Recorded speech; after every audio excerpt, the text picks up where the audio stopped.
ہم اپنی کابینہ کے جناب ساری مراحت ختم کرتے ہیں. میں نے کہا اس کے ساتھ یہ بھی اعلان کریں کہ ہم اپنے بھائی اور اپنے اثاثے پاکستان کے اندر لے کر آتے ہیں اور آدھے اثاثے قومی خزانے میں جمع کرواتے ہیں. یہ ڈرامے بازیاں بند کرو کہ جب جناب ہم کو اعلان کریں تو ساتھ میں کہتا ہے ایک طبقہ روڈوں پر آ کر IMF کے ساتھ ہمارے معاملات خراب کرنا چاہتا ہے. میں نے کہا ایک طبقہ نہیں، ایک قوم جس کو پاکستانی قوم کہتے ہیں وہ اب ان IMF کے غلاموں سے جان چھڑوانا چاہتی ہے.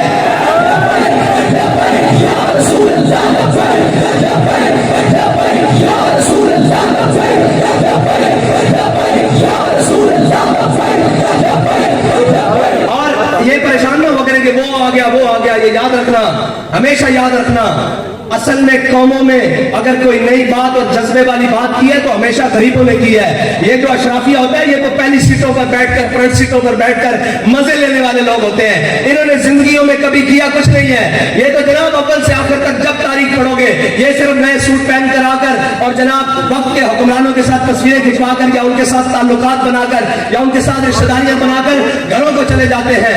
اگر قوموں کے لیے کوئی کھڑا ہوتا ہے، جان دیتا ہے، خون دیتا ہے، مال دیتا ہے تو وہ غریب ہی ہوتا ہے. اور ہمیں یہ فخر ہے کہ ہم غریبوں کی سب سے بڑی آواز ہے.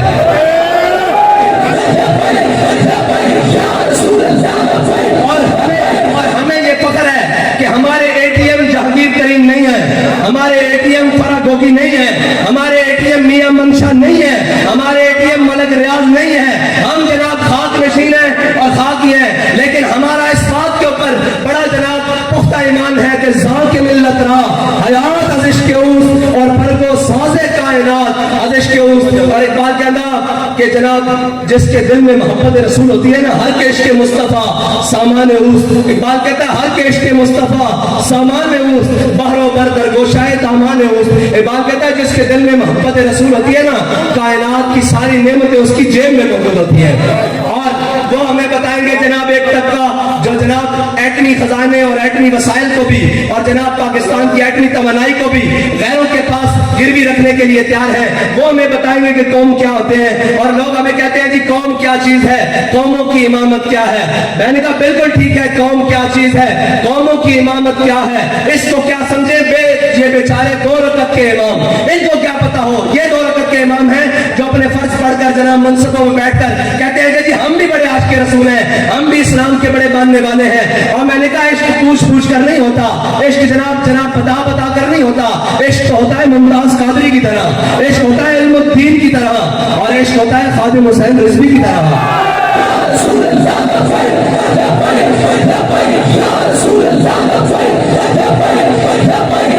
اور ہم بات کریں تو کہنے کہ یہ دیکھیں مولوی کیسے جائلوں والی بات کرتے ہیں.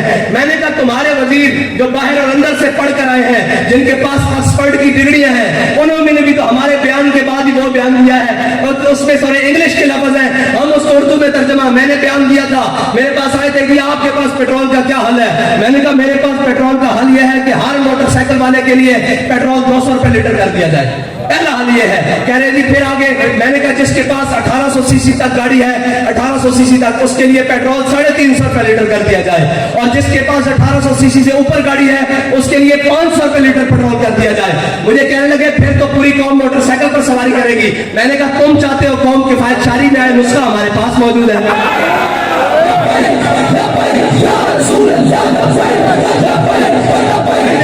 میں نے کہا پھر اس میں صرف اتنا نہیں ہوگا، اس میں جو بچت آئے گی اس سے تم پوری قوم کی ماؤں بہنوں اور بیٹیوں کے لیے پوری قوم میں وہ ریلوے ہو، وہ جناب بسز ہو، وہ لوکل سواری ہو، ہر جناب سرکاری ٹرانسپورٹ فری کر سکتے ہو. اتنا پیسہ اکٹھا ہو جائے گا. لیکن کیا ہے کہ جناب وہ جناب مرسیڈیز جن میں ان کے کمرے درد نکل آتی ہے، ہاں جی جب ان کو جناب لے کے جایا جائے نا جیل تو ان کی جناب کمر میں کسی کے درد نکل آتا ہے، کوئی کینسر کا مریض بن جاتا ہے، کوئی جناب اسپتال بھاگ جاتا ہے. میں نے کہا ایک حضور کے غلام بھی گئے تھے، ہے مشق سخن جاری اور چکی کی مشقت بھی، ایک طرفہ تماشا ہے حسرت کی طبیعت بھی، جو چاہو ستم کر لو اور بھی کھل کھیلو، پر ہم سے قسم لے لو کی ہو جو شکایت بھی.